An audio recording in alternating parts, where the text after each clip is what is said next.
Delighted to be here, and this is a program sponsored by the Vermont Humanities Council. And what I'm going to do this afternoon is role play that I am Beatrix Potter. And I'm going to tell you a bit about my childhood, about my writing, about my art, and tell you where I live in the Lake District. I've brought several books so you get to see where I've lived, and some of you have even been there, so you know how beautiful it is. Not unlike Middlebury. And then I'm going to end by reading with you Peter Rabbit.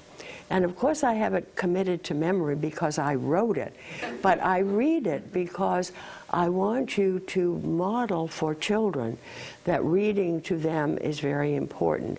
And the book is what you want to introduce them to, so you keep the book in front of you. So I have come. This is my very first time in the United States. I've had friends from here, and librarians frequently have corresponded with me. But I've never been to America before this afternoon, and I want to tell you about my journey. I left from Sorry. Sorry has two parts, not upper and lower, but near and far. So there's far Sorry and near Sorry.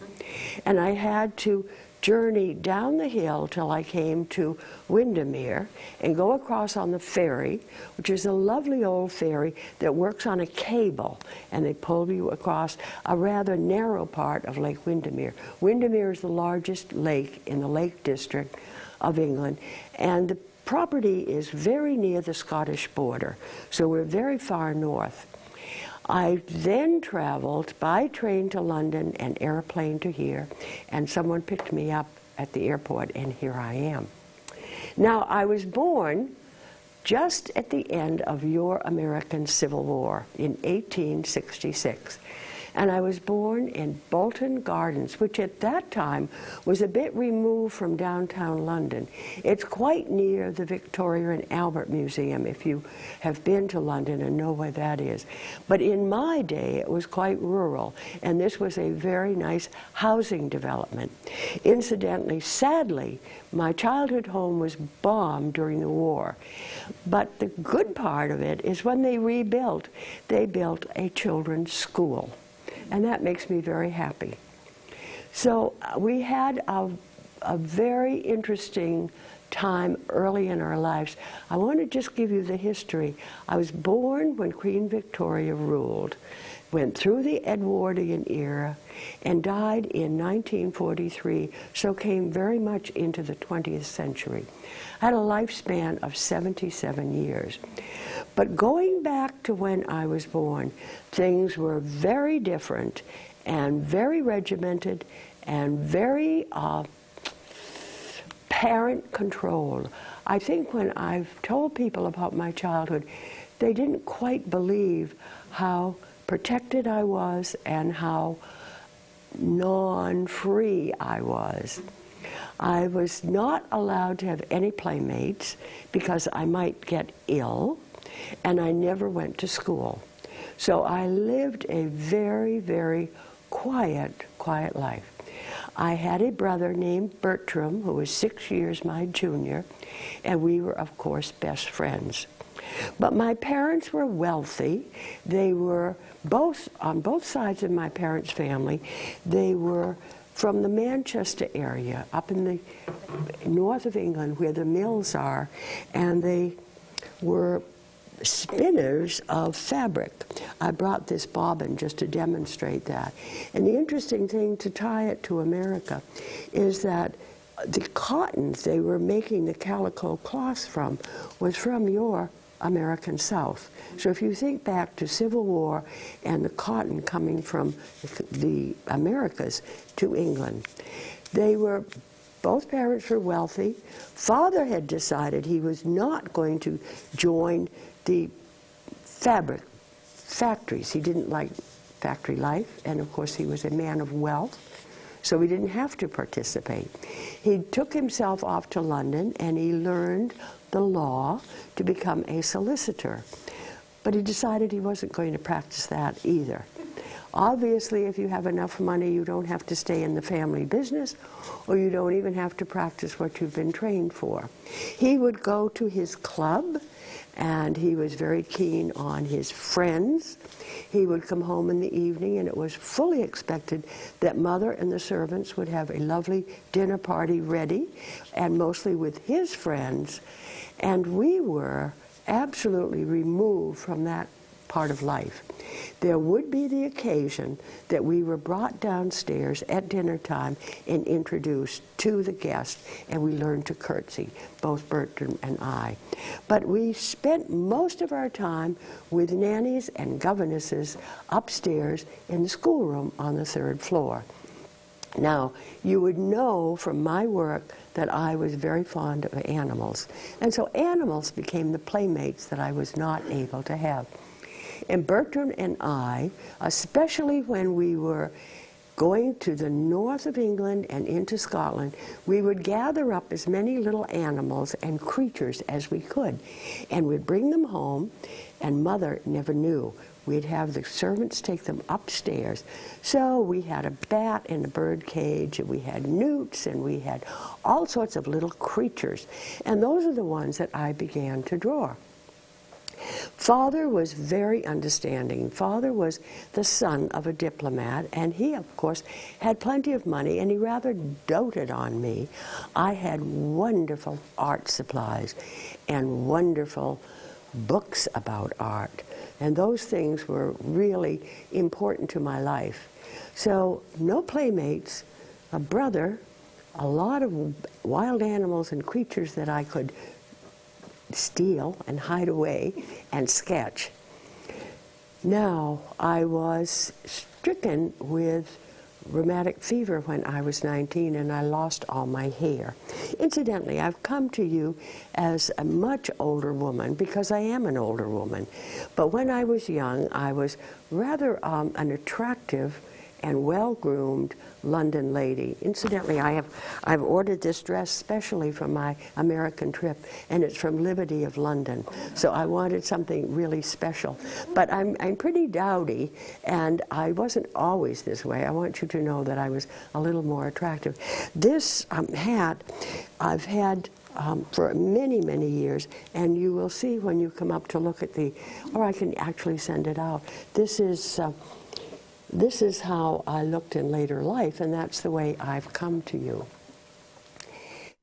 So after the rheumatic fever, about the same time, I think that if I could analyze myself, I was very lonely, and I was very dissatisfied with my life, and I began a journal. I kept the journal from the time that I was 15 until I was 30. So I kept a journal for 15 years, and I'm talking a lot this afternoon, and I'm sharing a lot with you, but basically I'm very shy. And so that journal I didn't want anyone to know about, and I wrote it in a code. I took the regular conventional letters. For example, if you took a small letter A with a circle here and the street here, I just simply reversed that. So I played with the alphabet letters, and I wrote this journal in code with the hopes that no one would ever see my inner thoughts. Now, fortunately for me, after my death, it was translated.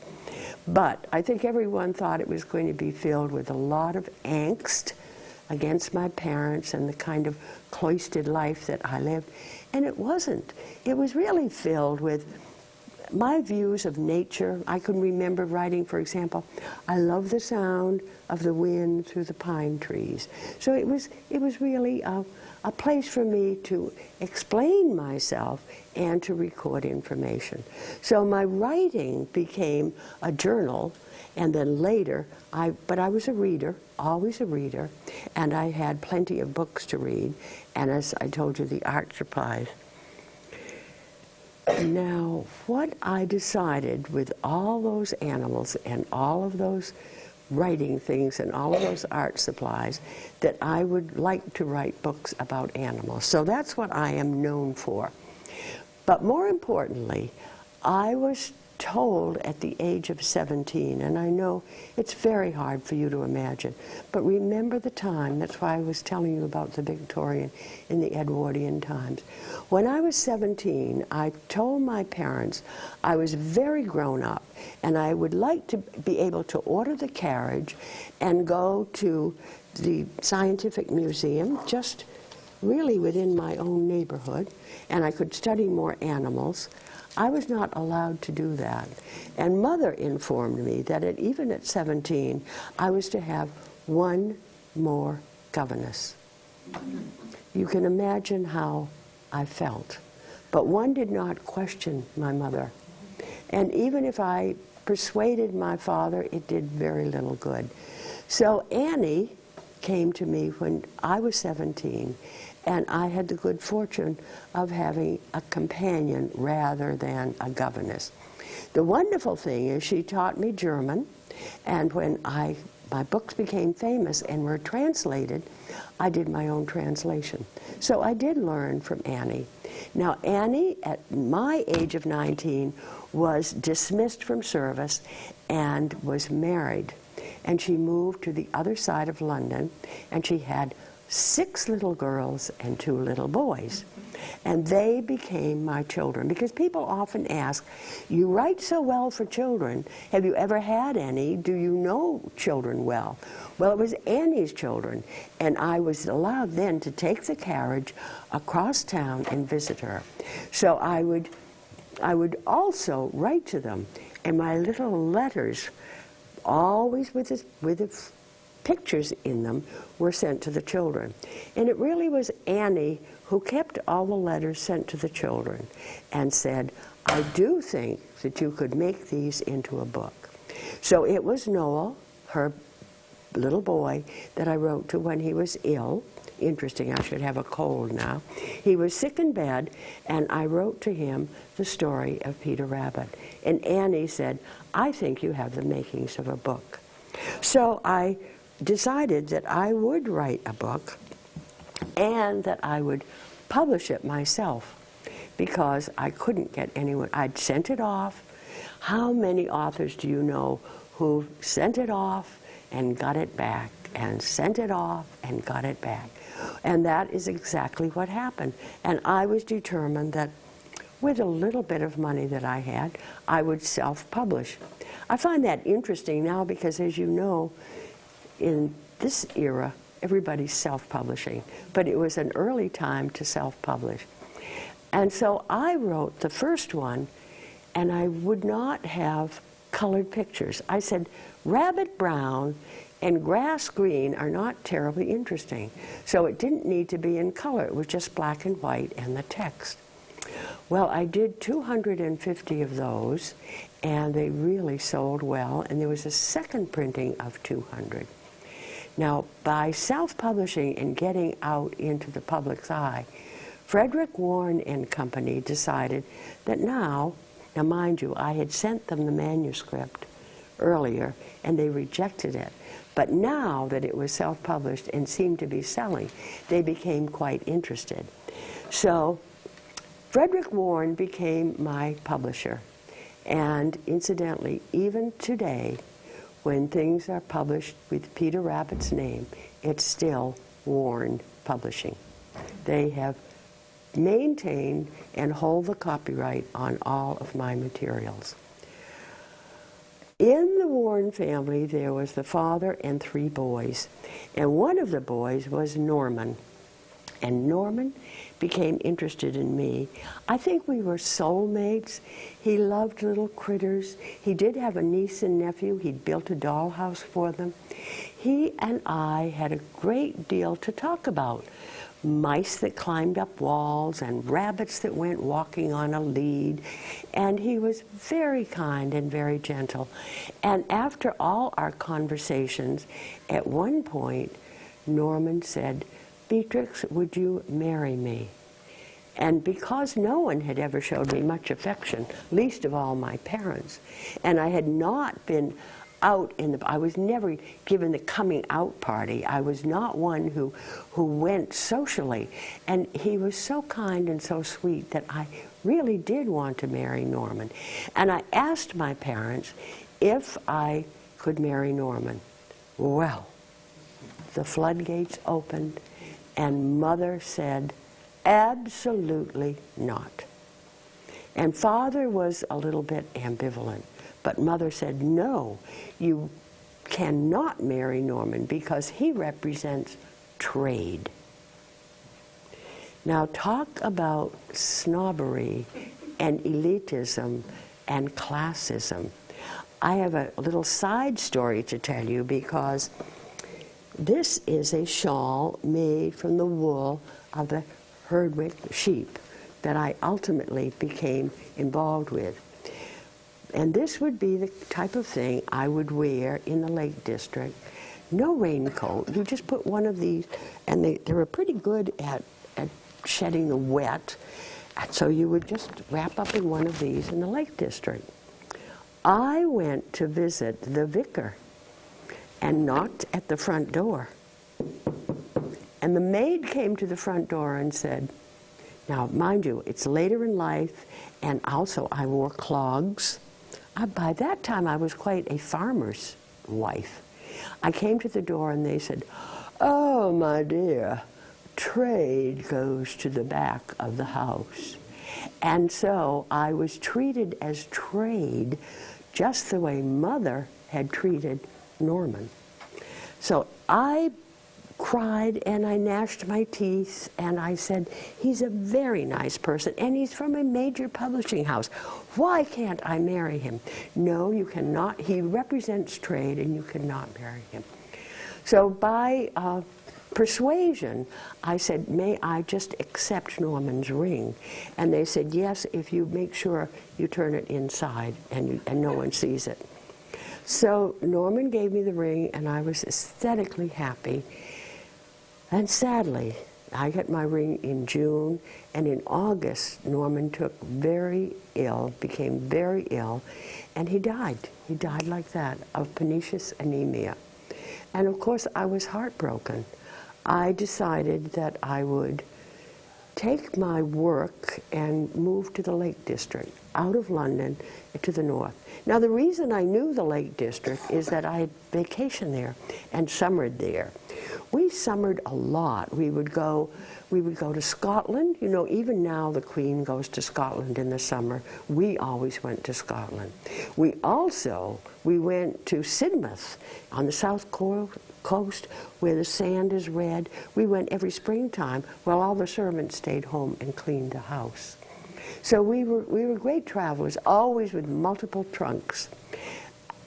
I decided that I was so enamored with the Lake District and the beautiful countryside that I would go up there. And I had a little bit of money from my little books. I bought a farm.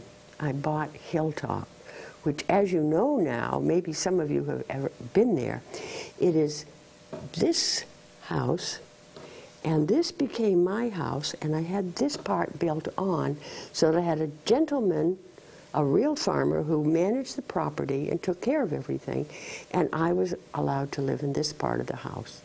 So I would come up from London as frequently as I could.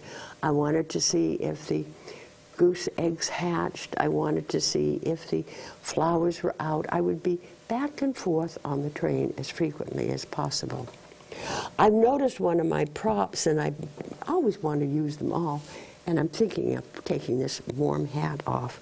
When I was a young girl, I wore a headband every day of the week.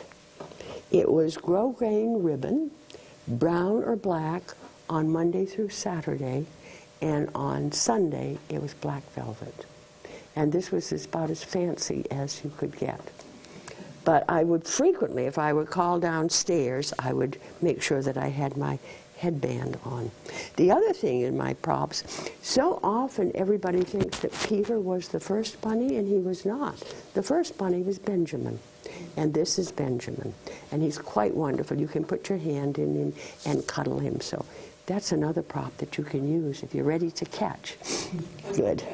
Good. He's quite quite wonderful. So I'm in the Lake District, and I had bought one farm, and I was coming up as frequently as I could. Father became ill and passed away, and Mother insisted that my responsibility was to take care of her. Not only was I not allowed to marry because my sweetheart was in trade, but Victorian Edwardian girls are responsible for taking care of their parents. So my responsibility was to my mother. It was about that time, and I was in the Lake District buying one farm after another. The little books, incidentally, there are 23 of the little books. And Frederick Warren wanted one after another. I cut so I could do 2 a year. Those were doing so well, and I kept buying another farm, another bit of property. And as you know, just like here in America, each farm and each bit of property that you buy, you need the legal papers. You need a solicitor. So everyone recommended a charming man by the name of William Heelis. And William Heelis, if I'm in Surrey, you go down the hill about a mile, and that's Hawkshead. Americans might say Hawkshead, but in England we say Oxhead. Oxhead. When you're in Oxhead, there is a small lakeside cottage. Incidentally, the lake houses are very squat. They're low, and the reason for that is to keep the heat in. You don't want a tall ceiling because you lose too much heat. So the cottage where this solicitor was in Oxhead was where William Heelis worked. And I went and asked him if he would be my solicitor and process all the papers for my purchase of the farms. He was tall and distinguished and always had a 3-piece suit. And his manners were impeccable. And he took a liking to me. Now I'm 40 years old. And he proposed. And we went on the train from the Lake District down to Bolton Garden, set up an appointment with our parents. Father was still alive at that time. And William Heelis asked for my hand in marriage. And Mother said, absolutely not. It is every proper English woman to take care of her parents. And all the crying and all the stomping of my feet did no good, and Father would intervene, but not strongly enough to convince Mother that it should be different. And I think you will take a bit of a chuckle when you realize what saved the day for William Heelis and myself. When we were there, it just happened to be a time that Bertrand was home from Scotland. Bertrand had been off to boarding school, and then he spent his time painting. He was a man of wealth as well, so he never really had to work. But he was in the Scottish Highlands painting, and he happened to be at home in Bolton Garden. So he came into the living room and said to my parents and his parents, I really think you ought to let B, he always called me B, I think you ought to let B get married because I have been secretly married for 12 years. And that broke the ice, and my parents couldn't say too much because after all he had broken the family by, we never met her, we never socialized as a family. But I do thank her because that opened the door for Willie and myself to be married. So another visit by train to Bolton Garden, and we were married very quietly in the front parlor, and went home by train to Castle Cottage, which was opposite the meadow from my real home. And that's a beautiful property. It's painted pink, and it's in a meadow that's, I think at this time, it's probably just filled with wildflowers. It was when I left anyway, just a beautiful, beautiful setting. And I kept this property for my artwork. And I could go across the meadow from the house where Willie and I lived. And the gaining of the properties was terribly important to me because I wanted to preserve the land. I wanted it not to have condominiums on it. I wanted it to be good for hiking. And I didn't mind, incidentally, all that property, and maybe you know this about England anyway, even private property you are allowed to go walking on and hiking. You can be a rambler on somebody's land as long as you always remember to close the gates so that the animals don't get out. So I didn't mind them using my property. I liked people, but I didn't like them leaving their trash. So I was very fussy about that, and people knew if they were on Beatrix's land. But ultimately, I had 14 farms and 40,000 acres that Willie and I had at the end of our lifetime. I have more things to tell you from my table up here. I wanted to, I don't have children in the audience, but I hope I have parents and grandparents. There are lots of wonderful books about crafts and things that you can do with Peter Rabbit. Jemima Puddle Duck's Farmyard Friends, Peter Rabbit Make a Mobile book, find out about Beatrix Potter, Projects, Presents, and Puzzles, Peter Rabbit Theater, Peter Rabbit Cutout book, the Big Peter Rabbit book, things to do, games to play, stories, and presents to make. I did want to tell you that when I was doing the books, they asked if I would do the nursery rhymes, and these are well-known rhymes. I did not do the text for these, but I did the illustrations. And I've found a wonderful book. It's an American book where well-known rhymes, classic nursery rhymes, are here with my illustrations. And how this works, sometimes the battery's not too good, so let me see. This is to market, and the clue is you look at the small figure here and then find that small figure over here, and if the battery's working, it should, oh, that one. Let me try another one.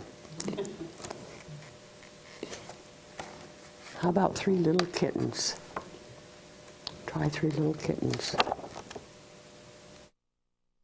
Oh. But what it does is say the rhyme and you can hear the tune.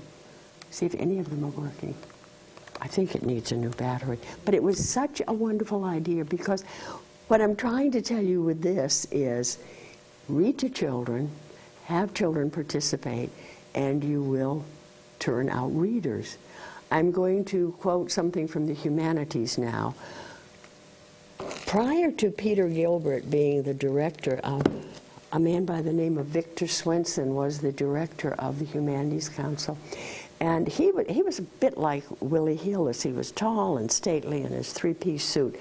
And he would go to the legislators and ask for money to increase the humanities programming and increase literacy in Vermont. And he would stand in that beautiful hall in the State House, and he would start by saying to his audience, "There was once upon a time 4 little rabbits, and their names were Flopsy, Mopsy, Cottontail, and Peter." And then he would say to those legislators, "See, someone read to you, you became a reader, and that's what the humanities wants to do. We want to promote a state where everyone reads." And that was just very effective, and that's what I do hope all of these books will have you do, at least with children. This one is, once again, one of those activity books, but this is Christmas, and this was sent to me. It's from the Metropolitan Museum of Art, and I thought how wonderful that they are promoting activity books. And these are also from the Met, and it could be quiz time if you are familiar with them. I won't. If you're not good at it, don't worry. But maybe if I started with it. Oh, excellent. You are familiar. Don't get misled now because of the ears. Just concentrate on that.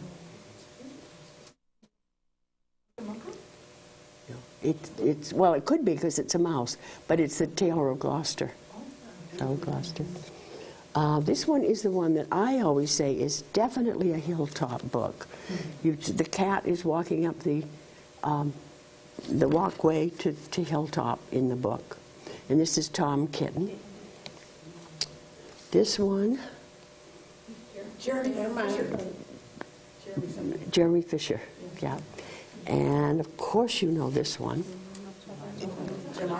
Jemima Puddle Duck. And these are here for Jemima Puddle Duck, and also the sweater, because I think it was one of my best artistic endeavors was to draw these foxgloves.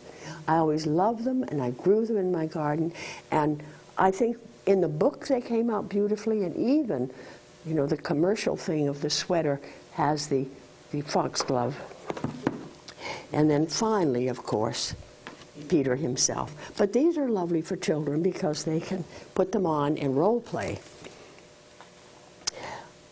All my books, now I didn't bring all 23. I wanted you to know that because we're near Canada, I brought Peter Rabbit in French, the regular Peter Rabbit, the commemorative Gold Edition, 2002 to 2002 from 1902. Then these are what are available in England. St. Michael's, these will be in the supermarket, small copies in paperback, which make them readily available for anyone. And then I did bring at least 3 others. Squirrel Nutkin, are you familiar with this? Squirrel Nutkin, and what I'd like to do with these 3 is, this quiz now is, what is the moral of the story? Incidentally, I was not really interested in creating a book that was going to be really making people think about moral points of view. But I thought if I could sneak in a little bit of moral teaching, it would be a good idea. So Peter Rabbit, of course, is mind your mother. And Squirrel Nutkin, if you don't know this, this is... He's an owl, and then the owl fought back, if I remember correctly. Yeah, this is all takes place at Derwentwater, and that's just north of the Lake District. It's a magnificent place because you can go there today and it looks exactly the way I painted it then. The big tree by the edge of the water is still there. So this is the real Derwentwater, and this is the one. So the squirrels, they really are naughty, and they pick on Old Brown. And he cuts off the tail and he makes it as a door hanger. And so this moral is to mind your manners and respect your elders. So I did slide a few things in. The Tailor of Gloucester, I have to admit, is probably my favorite. Although I do love Jemima because I love the foxglove. But the Tailor of Gloucester, and why it was important to me is I got to go to the Gloucester Cathedral and stay overnight in the rectory and actually stay there and do all the sketches. So this became a very important one for me. And this is the one, and I have this little picture and a very large picture. How many do know this book? Good. It's the one where the mice are called upon to help the tailor. The title is The Tailor of Gloucester. And he is making a waistcoat for the mayor of the community. And it's getting late, and he's tired, and he runs out of twist, or we would say in America, thread. So no more twist. This lovely raspberry red twist. No more twist. And he falls asleep, and he doesn't finish his work, and the mice come and finish it in time, so it's ready for them. Now, that moral is stick to your work and get it done. So each one has a bit of a moral to them. I did want to share this with you, that even before I got published, these created quite a hit, and they became greeting cards. Right now, it's all together. You might call this a frieze or a banner. But I did these before my books were published, and I did them for the family. One of these was under each plate at Christmas time. And the rector of our church was there, and he said, "These are quite wonderful." So with his help, these went to a publishing house that did greeting cards. So greeting cards was another way, and I think if you follow artists, they sometimes do things like that wherever they can get published. But this was my early work, of which I'm really quite proud. I think that I would like to, before I start on the story, I wanted to, another thing about activity books. This is Peter Rabbit's gardening book and cookery. I'm going to teach you some vocabulary. We don't say cookbook, we say cookery book. And I like Middlebury because you have hills, just small hills, not really mountains. And in my country, we would say that it is a fell, F-E-L-L. And if you have a small pond of water, that is, does anybody know? Tarn. It's a tarn. So small bodies of water are tarns. Low hills are fells. And then the other one that I found quite interesting that Americans didn't know, if you have a waterfall is called a force. A force. And if you ever want to know more, hello. If you ever want to know more about me, these are wonderful, accurate books from the Lake District that tell about the tale of Mrs. William Heelis and all the farms. This one is Herdwick sheep farming. This is an interesting phenomenon, and I think here in the United States you may not know of this. Our sheep, which I have on the cup here, are Herdwick sheep. And what's unique about them is that they are, once they are born on that piece of land, they do not wander. If they are indigenous to that location, so that's why you don't need fencing. They are homing, like homing pigeons, but homing sheep that always go back to where they were born, which is quite unique. So you will have flocks of Herdwick, and this other word that my tongue is twisting around is hefted Herdwick sheep. It's a mouthful. Hefted means they're indigenous to that land and they're not going to travel. Hefted Herdwick. And this is Hawk's Head. This is where I met William Heelis. What's lovely now is if you were to visit in this low Lake District house, each summer they take my original art from 2 books and have an art exhibit which lasts all summer long. And if I had 22 books, it's 11 years by going back, and then you'd get to see all of the artwork from the 22 books. And this is Beatrix Potter and her farms, and this is Beatrix Potter with Hilltop here. The other thing I think that is important is that I never moved away from Hilltop. It became my home.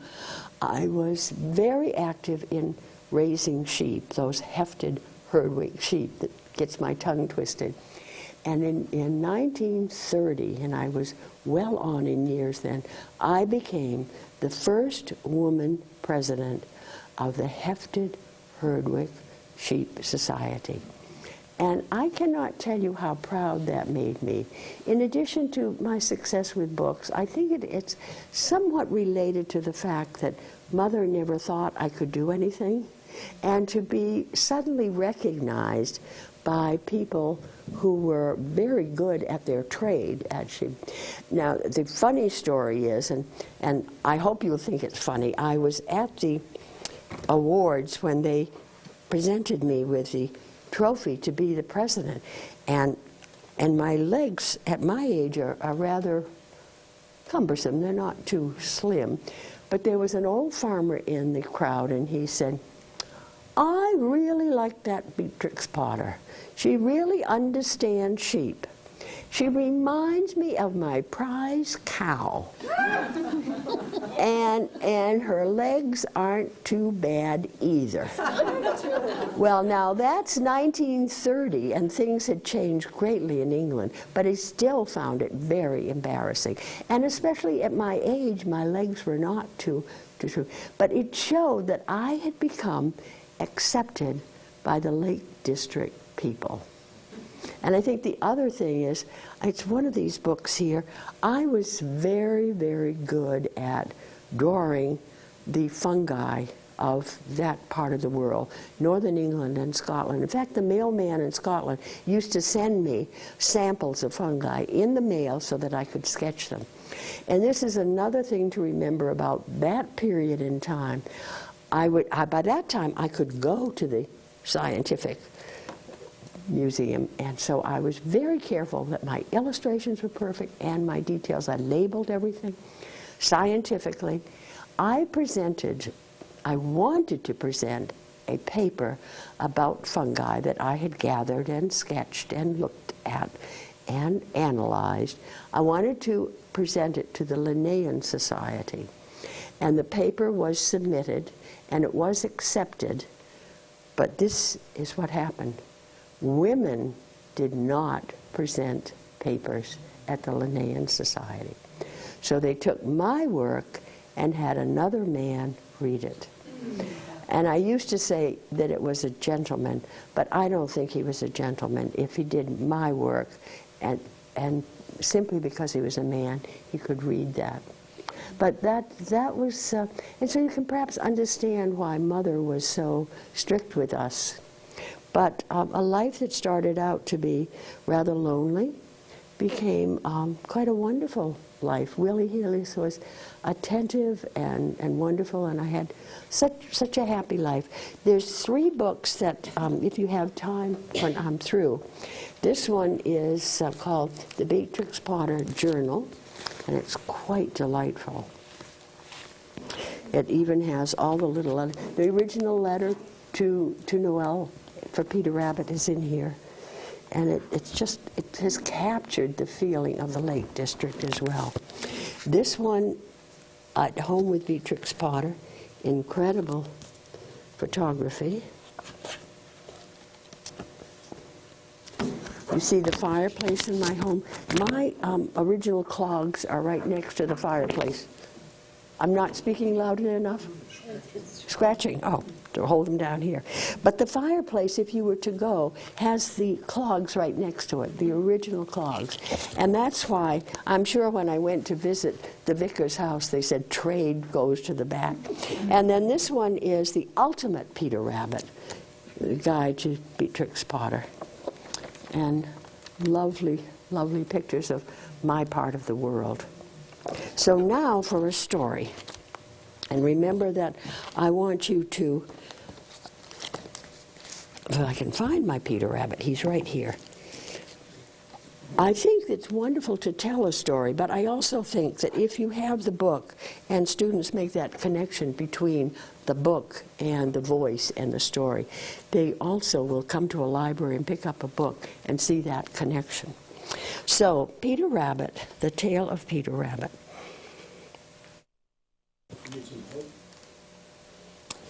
Help in what? Tell it. Oh, that would be nice. Yeah, could you help disperse the... You can help, honey. Because if I have some help, then people are involved. That's right. We brought some props for you. The umbrella's there, everything's there. Anybody, and we're not sexist, because if it's Mrs. Potter, she'll tell you what to do.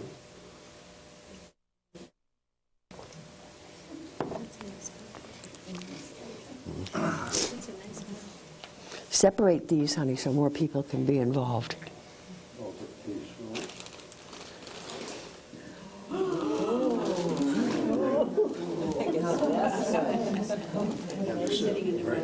Yeah, and the basket and the sieve. The basket goes and the sieve. Yep. We almost have enough props for everybody. This hoe has had a lot of use. It has, yeah. Polished. Polished. You can scratch it on the floor. When comes your turn? Yeah. What are you gonna do?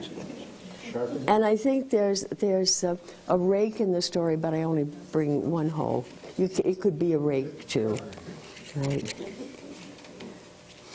No, you have the basket to hold. You have a part. Don't tuck it away. The Tale of Peter Rabbit by Beatrix Potter, Herdwick, Warren and Company, copyrighted in England, 2002. And incidentally, Helene finds the first edition.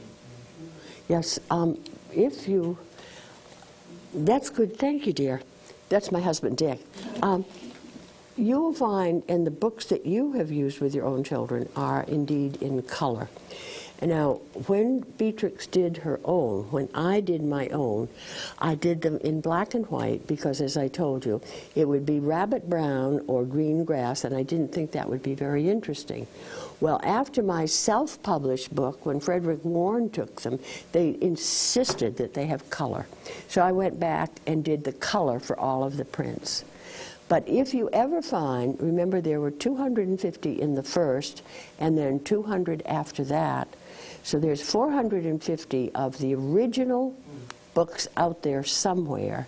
And if you found one, it would be worth about $100,000. Talk about antique roadshow. It would be really pretty remarkable. Handle the first edition. Yeah, at the University of Toronto, they have the Osborne collection, which is a wonderful collection of early children's books from the English-speaking world. And they have a first edition, which I got to hold with white gloves. So they are very, imagine when she, oh yeah, mention the size. Golly, what would I do without my coach? The other thing, when Warren picked up the books for me, mine were this size, and it was terribly important for me to have them because the idea is that they will fit snugly into small hands. And Warren said they should be a larger size, and I said no, I absolutely said no. And besides, they'd be more expensive. And I wanted them to be affordable. The purpose is to have people read and enjoy literature. The purpose is not to make a lot of money. So I insisted that my little books remain little. Hello there. Once upon a time, there were 4 little rabbits, and their names were... They lived with their mother in a sand bank underneath the root of a very big fir tree. "Now, my dear," said old Mrs. Rabbit one morning, "you may go into the fields and down the lane, but don't you go into Mr. McGregor's garden. Your father had an accident there, and he was put in a pie by Mrs. McGregor." Sometimes mothers and grandmothers say, "How do you handle that?" Well, my answer is you just go right on, and you don't stop. "Now run along and don't get into mischief. I am going out." Then old Mrs. Rabbit, and don't take any offense at the old Mrs. Rabbit took the basket and her umbrella and went through the wood to the baker's. She bought a loaf of brown bread and 5 currant buns.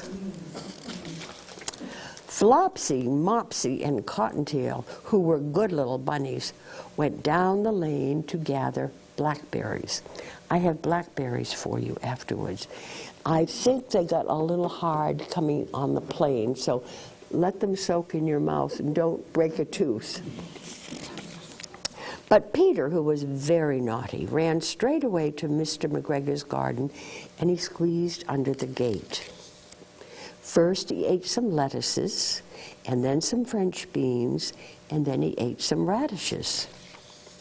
And then, feeling rather sick, he looked for some parsley. Sometimes I have to explain to children that parsley is a very good vegetable or leaf to settle an upset tummy. So that's what he knew, enough to look for parsley. But around the end of the cucumber frame, whom should he meet but Mr. McGregor? Mr. McGregor was on his hands and knees, planting out young cabbages. And he jumped up and he ran after Peter, waving the rake, that could be a rake for this time too, and calling, "Stop, thief!" And I often stop with children and say, "Help." Would you say, "Stop, thief! Stop, thief!" Peter was most dreadfully frightened. He rushed all over the garden, for he had forgotten his way back to the gate.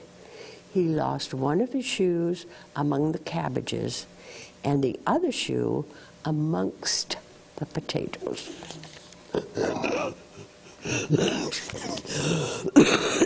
Excuse me.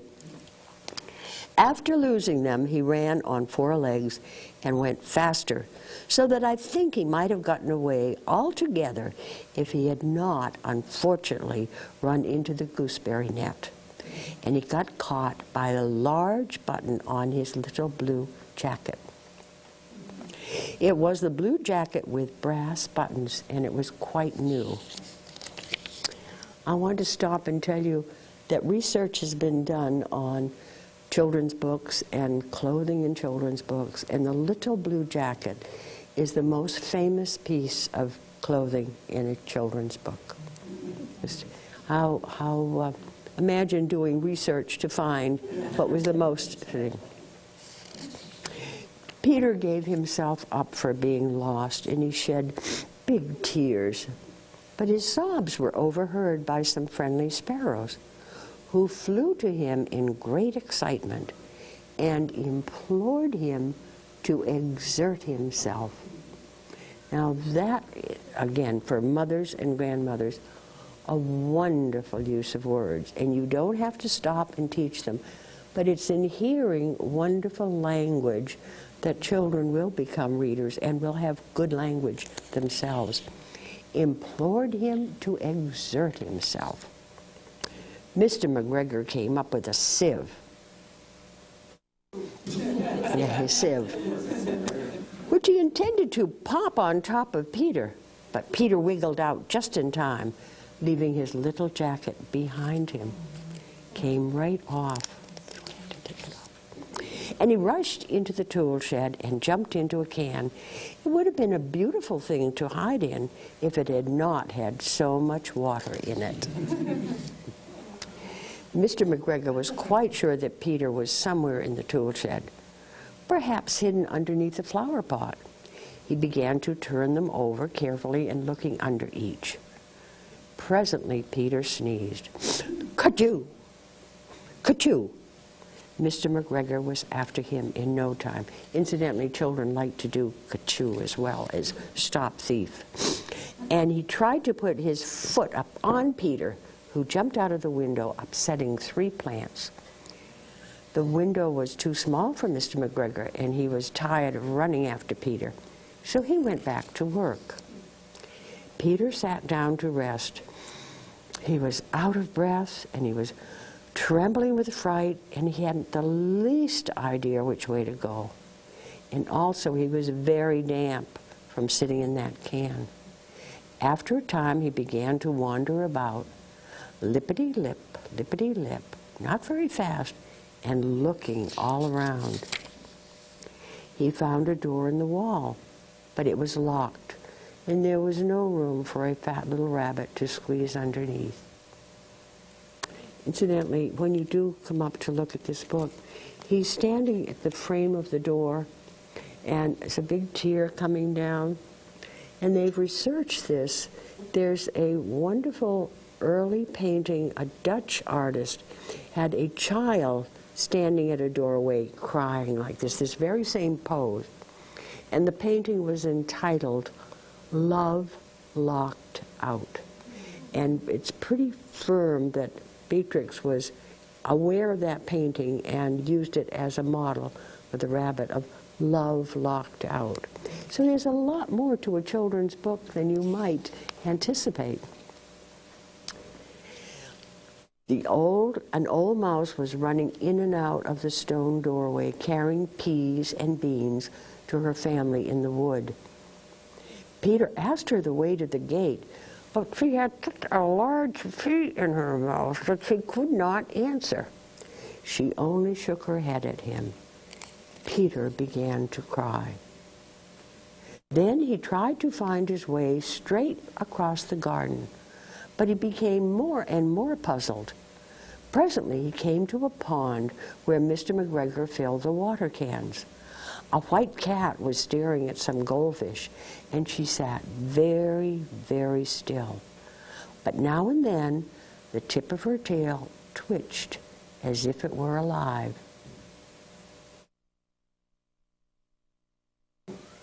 I just want to stop because this is a plug for the humanities and a plug for reading. I have your undivided attention. See how it works? Use it with children and with adults. Sat very, very still, but now and then the tip of her tail twitched as if it were alive. Peter thought it best to go away without speaking to her. He had heard about cats from his cousin Benjamin Bunny. Remember, you met Benjamin. He went back towards the tool shed, but suddenly, quite close to him, he heard the noise of a hoe. Scritch, scratch, scritch, scratch, scritch, scratch, scritch, scratch. Peter scuttled under the bushes, but presently, as nothing happened, he came out and he climbed on the wheelbarrow and peeked over. The first thing he saw was Mr. McGregor hoeing the onions. His back was turned towards Peter, and beyond him was the gate. Peter got down very quietly from the wheelbarrow and started running as fast as he could go along the straight walk behind some black currant bushes. Mr. McGregor caught sight of him at the corner, but Peter did not care.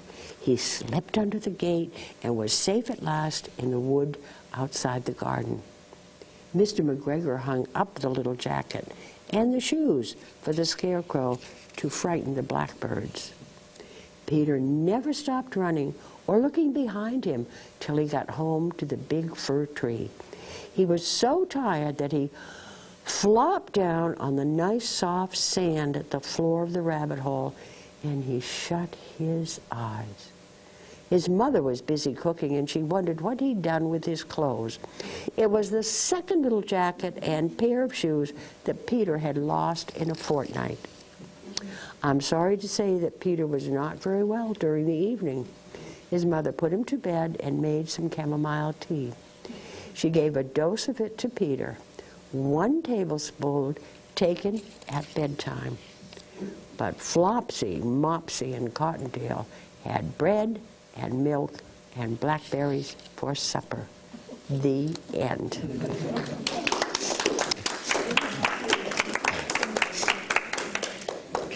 Remember to let them soak. Are there any questions? Yes. I've always been interested in children's literature, and I have a great collection from teaching preschool and so forth. And I just wanted to make a plea for people who might not know this, that when you get a new hardcover book, keep the cover. That may sound strange, but our son has a new child, and he was taking the covers off, and I said, you have to take them off while you're using the book if you want to, but always keep the cover. So those of you who have grandchildren, you might, yeah, because the book is that right? It absolutely is. Okay, Yeah. make sure. Yeah, it makes them more valuable, and it really is a dust jacket to protect them, too. And it's true. You take, sometimes my own books, I will take off the cover and put someplace else while I'm reading it, but then put it back on. Very good point. Yes. Is it true that you took the train from London up to your farm. And Peter was in a cage at times when we took him up to the farm. And he'd go out on a lead, like a leash, they're taking a dog. They went to Scotland, went to Scotland on the train. Yeah. Did Yes. you live in Burnham Woods in Scotland? I live in Surrey. Where? Surrey, near Surrey and far Surrey, in the Lake District. Oh, you didn't live in Scotland ever? No, no, travel to Scotland. Yes, but only in the north, and usually Delguy's Castle outside of Edinburgh is where we would rent. Father would rent a very large property, and we would stay the whole summer. The reason we came to the Lake District is he rented Y Castle. It's W-R-E-Y, Y Castle, on the shore of Lake Windermere. And we would go there. And then ultimately, we went to the very part where I live now. So, but each summer we'd go north because the men would do the hunting. And as I said earlier, we went to Sidmouth, always in spring cleaning, usually in April. Because there is a place in Scotland, central Scotland, called Burnham. It's right near Dunkeld. Mm-hmm. And there is a special Beatrix Potter center Good there. there. Yeah. And I thought I'd heard that you... Well, maybe, lived there. certainly, they could have developed one. Yeah, they did. Yeah. Yeah. Any other questions? Tom, the farm, you were the founder of the trust. Right. Well, the 14 farms and the 4,000 acres really form the original National Trust. So I was also a founder of the National Trust. Yes, I have handouts. There's I don't know why the elastic's on top of one, but there are two that are activities you can do with children, and one is just a listing of the books. Yes? Are you aware that there's an enchanting movie made about your life? I do. And I'm glad you mentioned that, because it is wonderful. And of course I would look at it with great curiosity. Had they gotten it all right? The only thing that's different in the film that is not correct, the film has Willie Hillis and Beatrix Potter meeting as teenagers. And that is not the case. We met much later in life, as he was, as I told you, the solicitor. And that's, I think they did that to Hollywoodize it and to make it romantic. But other than that, it's very accurate. And it's a wonderful film because it makes her real and brings her to the fore. Right. She was spirited. She was. Not always, and I think the whole idea why I wanted to tell you about the journal she kept, and she was very afraid that people would see inside of her, and she wanted to protect her privacy, or we would say privacy, kept the privacy, and so the other book that I didn't mention, and I brought it especially, I think it's here. Oh. Yeah, it's right here. If you get a chance, and this is one of the 22 books. It's called The Tale of Pigling Bland. And if you know her life, these are two little pigs that fall in love, and they're not allowed to marry, and they run away. This is autobiographical in a children's book. It's called The Tale of Pigling Bland. Pigling Bland. So it's, and people have said that's the most she ever revealed of herself in this. But you didn't, I mean, you just didn't talk about those things. It's not like our society where everything is out in the open. You've been a wonderful audience, and I finished right on time, 5 o'clock. Thank you. Do enjoy the books. That was my baptism, and that's where I discovered that I wasn't the great hero that I could pretend to be. But we had to